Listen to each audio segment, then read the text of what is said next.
Hello and welcome to another video tutorial from someroomtogrow.com. Please excuse any extraneous noises you hear this morning. It seems to be a very busy neighborhood. Anyway, I'm going to show you a very simple way to set up a flower bed by your garden using cardboard.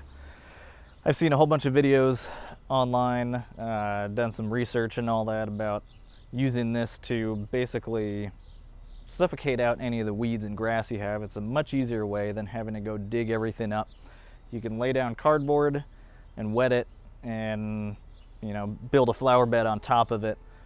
Over time, about a year or two, this will all break down. It softens the plant roots. Whatever you plant in here will be able to grow through it.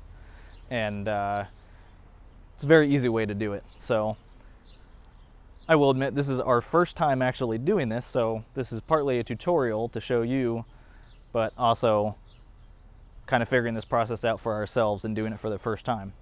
So our reasons for doing it, if you'd like to skip to the actual process, there's a link below in the description with a timestamp. You can just skip ahead. But if you're interested, our reasons for doing this, it looks nice and smells nice and attracts bees and other pollinators to your garden.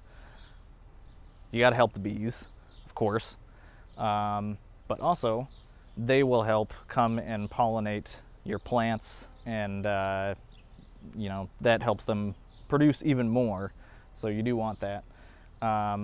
You can plant certain things to detract pests, keep pests away from getting to, just kind of deter things basically.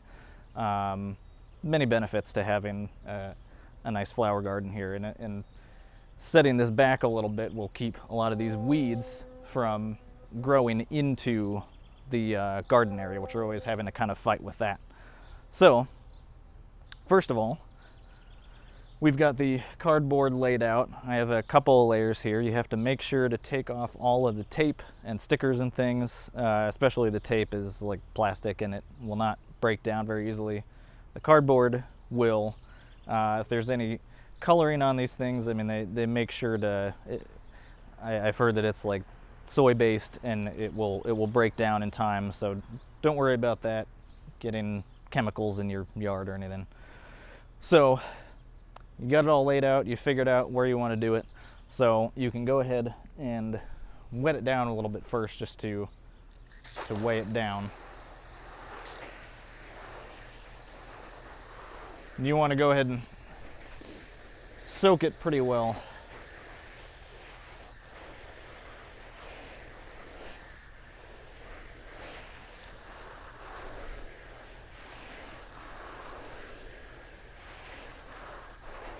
So that will at least start the process, and I'll go ahead and show you the rest of the steps. These edge blocks that we decided to go with are about 4 inches tall, which we figured that should give us a pretty good soil depth once the entire bed is filled in. These particular blocks have interlocking ends, so they fit right together.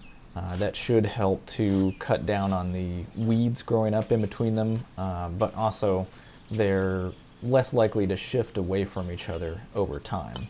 So you may have to add a little bit of dirt or remove some dirt under these to level things off. I certainly had to do that with these, but once you have everything straightened out to your liking and it looks even, you'll notice that the cardboard dried out a little bit, so you can give it another spray down with the hose. And then since the cardboard is wet, it's pretty easy to go around with a utility knife and just cut off all of the excess cardboard, and then you're ready for the next step. So now that we have that all set up, we can add in our soil.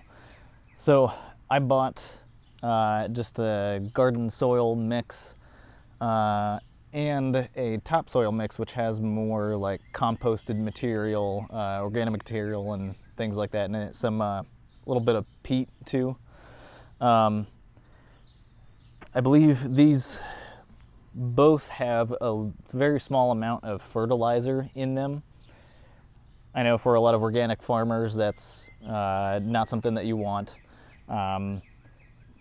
We're not completely organic here, but we try to minimize any like chemical fertilizers we're adding into anything. Try to do most of our own composting with kitchen scraps and old plant material and things like that.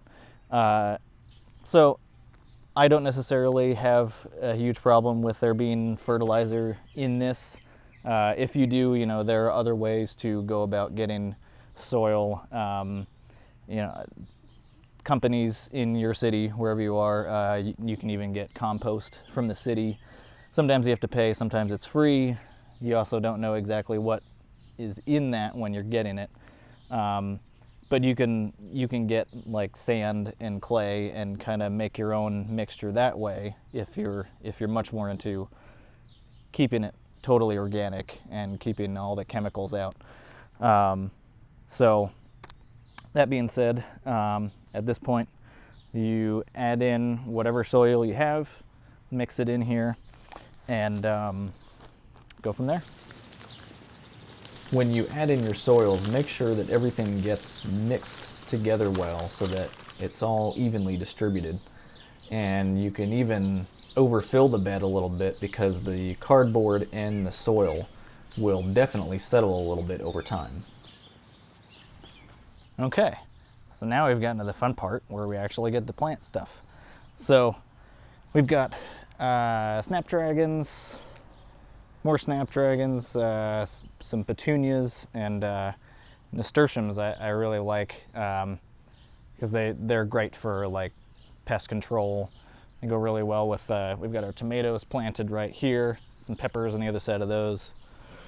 It'll be a really good setup. So I like to use like a spoon for getting them out carefully. A lot of people like to just kind of push up from the bottom. That sometimes that crumples and will kind of crush the roots a little bit, or you'll be trying to pull them out and you'll tear the roots a bit. So using a spoon is a good way to get them out.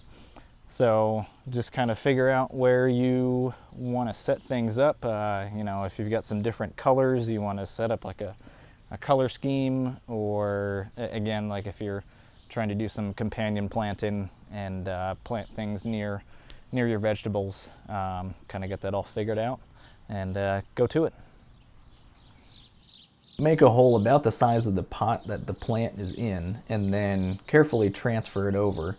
Then backfill the soil, pack it down a little bit, not too firmly, and then make sure that the plant is mostly able to stand upright, and then go ahead and give everything a good amount of water. And be sure not to water directly down on top of the plants, as that can weigh it down a lot to where it's laying flat on the soil, and you don't want that.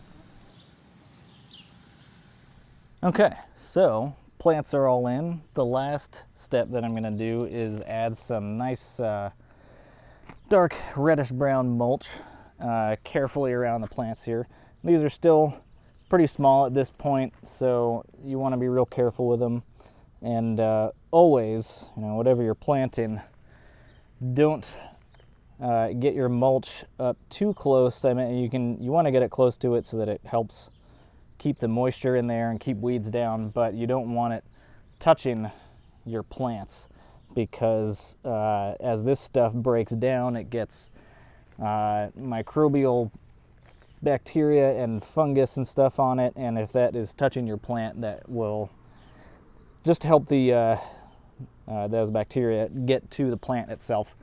And so yeah, get in very close, but not touching it. So I'm gonna go ahead and finish doing the mulching for this whole bed. So thanks for watching. Hope you've enjoyed this video. Hope it's a help to, you know, whatever you're doing. And be sure to click the subscribe button, the logo in the corner. You can just click that, and that will ensure that you always get any new videos that I put up. So you can also check out in the description links to Facebook, Instagram. I'm always trying to get some pictures on there. I love taking some really interesting shots of the vegetables as they're growing, especially once this takes off. I'll be posting a lot of pictures on Instagram. I've got that linked to Facebook and everything else. So be sure to check us out on there for any updates, and thanks for watching.